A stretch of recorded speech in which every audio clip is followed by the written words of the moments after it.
For decades, listeners have heard La Vie en Rose as a song about hope.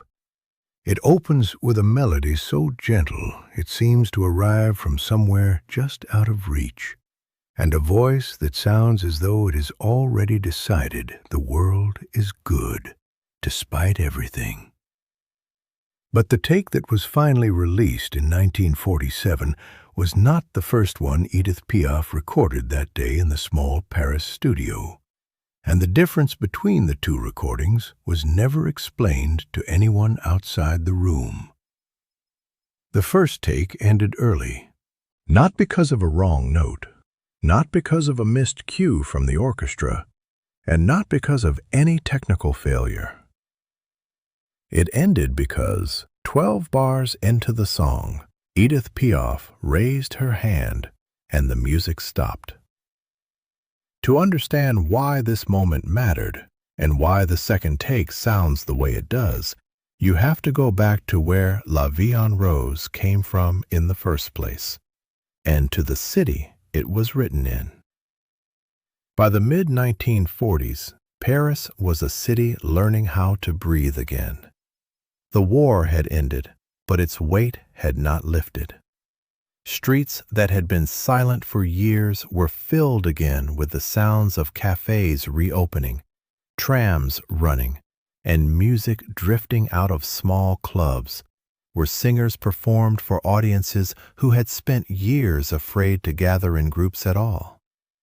For many Parisians, music in those years was not entertainment in the way it had been before the war. It was proof that ordinary life could exist again, that people could sit in a room together, listen to a song, and feel something other than fear. Recording studios in Paris during this period were modest places, often converted from older buildings, with thick walls meant to keep street noise out, and a kind of hush that settled over everyone the moment the red light came on.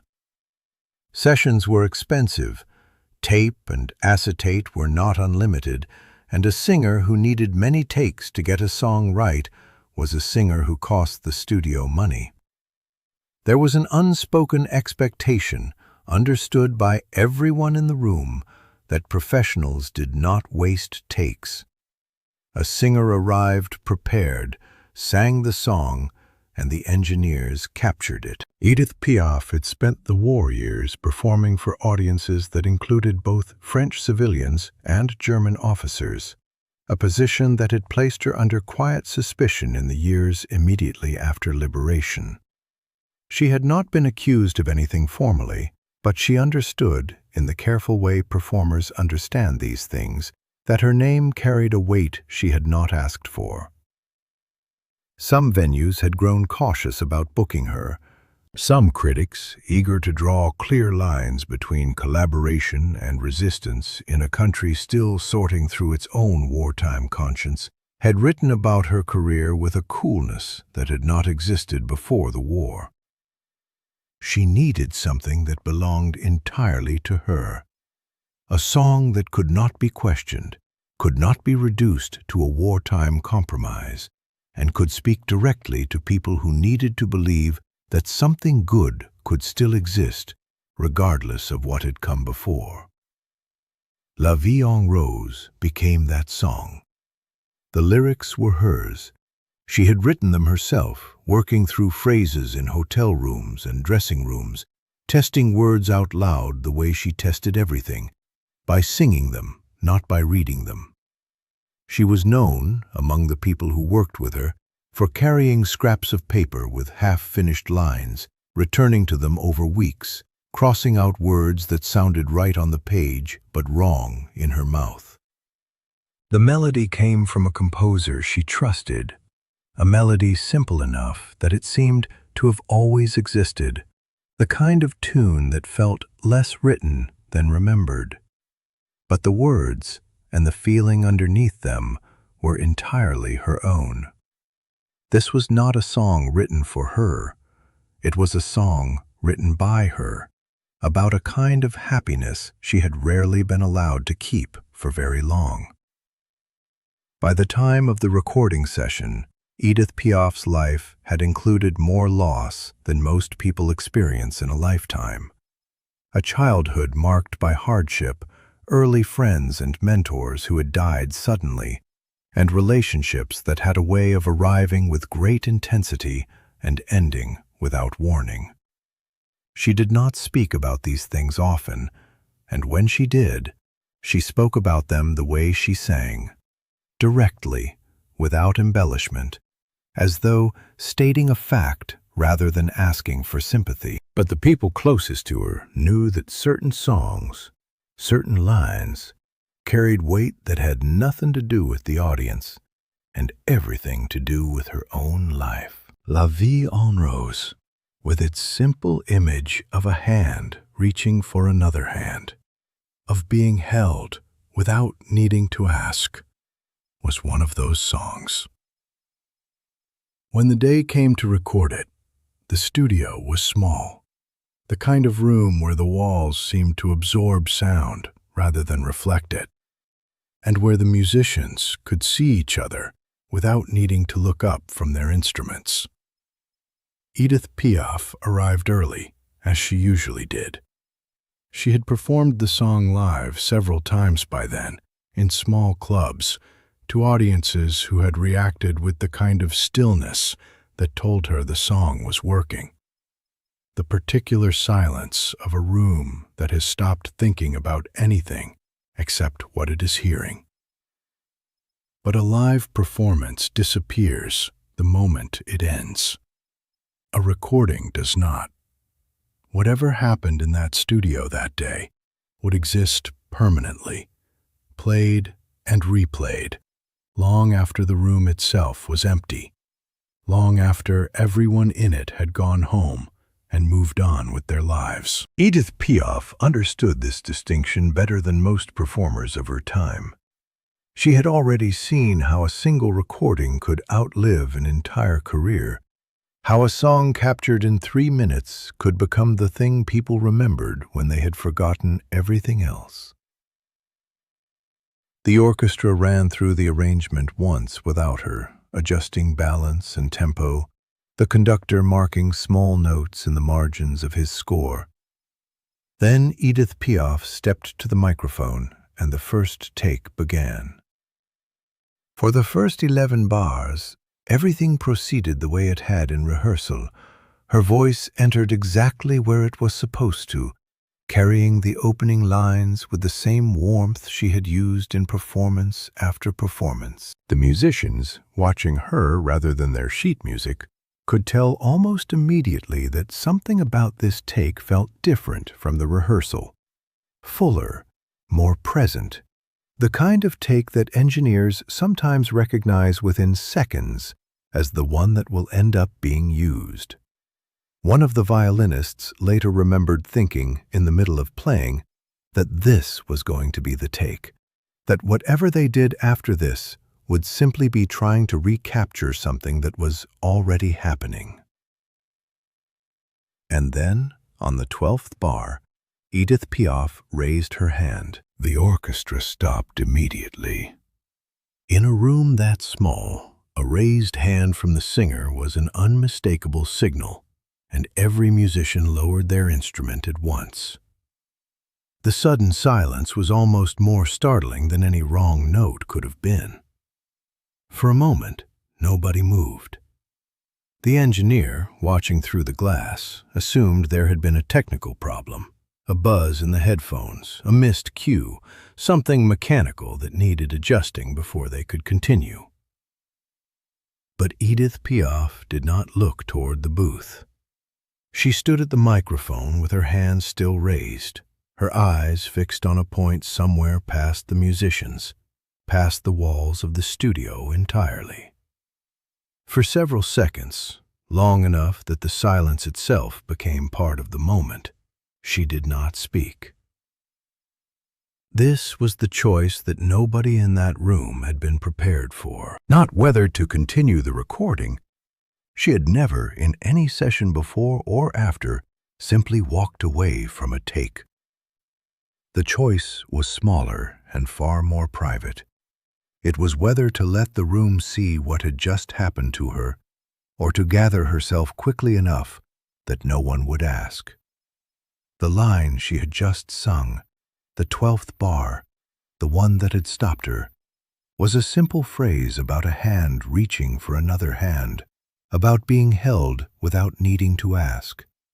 She had written those words herself weeks earlier in a hotel room, testing them out loud the way she always did. On paper they were just words. In rehearsal they were just a melody. But recorded in that small room, with the orchestra playing exactly as she had imagined it, the phrase had stopped being a lyric and become something else, a memory, arriving without warning, of a hand she had once held and could no longer reach. Nobody in the studio knew what she was thinking. They knew only that the singer who had walked in that morning with brisk professionalism, who had run through the arrangement with the orchestra without hesitation, was now standing in front of the microphone with her hand raised and her eyes somewhere else entirely. The engineer began to ask, through the talkback, if something was wrong with the sound. Edith Piaf lowered her hand. She said quietly that they would start again. Not, there was a problem. Not, let's fix the levels. Just, again. The orchestra reset. The room, which a moment earlier had been filled with the particular tension of a take that everyone sensed was going well, now held a different kind of tension. The tension of people who had just witnessed something they did not understand and knew they were not meant to ask about. The conductor glanced at her once, briefly, and then looked back down at his score. The way a person looks away to give someone privacy in a room with no walls. The second take began. This time, when the 12th bar arrived, Edith Piaf's voice did not stop. But something in the way she sang it had changed. The musicians who had been in the room that day later described it not as a difference in volume or technique, nothing measurable, nothing that would show up on a meter, but as a difference in where the voice seemed to be coming from. In the first take, the line had been sung toward the audience, the way a performer sings toward a room. In the second take, it was sung toward something closer, something private, as though the words were no longer being performed at all, but simply spoken once to someone who could not answer. The take continued to the end without interruption. When it finished, the studio remained quiet for a moment. Not the startled quiet of the first take's interruption, but a different kind of stillness, the kind that follows something that everyone in the room recognizes without being told as finished. This was the take that was used. For the millions of listeners who would come to know La Vie en Rose over the following decades, through radio broadcasts, through films, through covers in a dozen languages, the song would always be heard as a song about hope, about love that arrives and changes everything.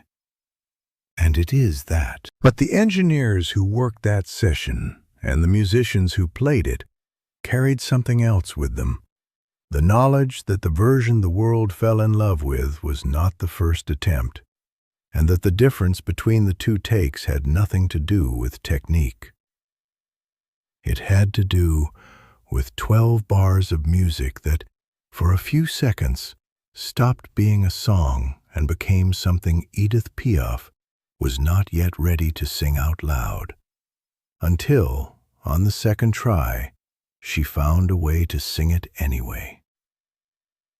In the years that followed, La Vie en Rose became inseparable from Edith Piaf's name, performed at nearly every concert she gave, recorded again in different arrangements, translated and re-recorded by other artists around the world. Audiences who heard it live often described the same thing, a moment, usually around the same point in the song, where her voice seemed to drop in volume without losing any of its intensity, as though she were singing more quietly, not because the moment called for less, but because it called for something closer. Few of those audiences ever knew about the first take. The musicians who had been in the studio that day rarely spoke of it in later years, not because it was a secret exactly, but because there was nothing to say that would not feel like an intrusion. Some of them, interviewed decades later about their long careers, would mention the session only briefly: a small studio, a quiet afternoon, a song that became far bigger than anyone in the room could have predicted. The pause itself was rarely mentioned at all. What had happened in those few seconds of silence belonged to Edith Piaf, not to the recording, and not to the song's history. What the moment revealed, in the end, was not a flaw in the performance, or a story of fragility overcoming an artist. It was the opposite. It showed a singer who, faced with a memory she had not expected to surface, did not abandon the work. She stopped. She let the room go silent for as long as she needed, and then she began again, not by suppressing what had happened, but by carrying it into the next take, where it became part of the recording itself. That is the difference between the two takes of La Vie en Rose. Not a technical adjustment, not a correction. A woman in a small Paris studio in 1946, deciding that a song about love and hope could hold a private grief inside it without losing anything, and that the world, hearing it for the first time, would feel that truth even without knowing where it came from. To this day, when people describe what makes La Vie en Rose different from other songs about love, they often struggle to put it into words. They say it feels honest. They say it feels lived in. They say that somewhere in the recording, there is a moment that feels less like a performance and more like a memory. They are right.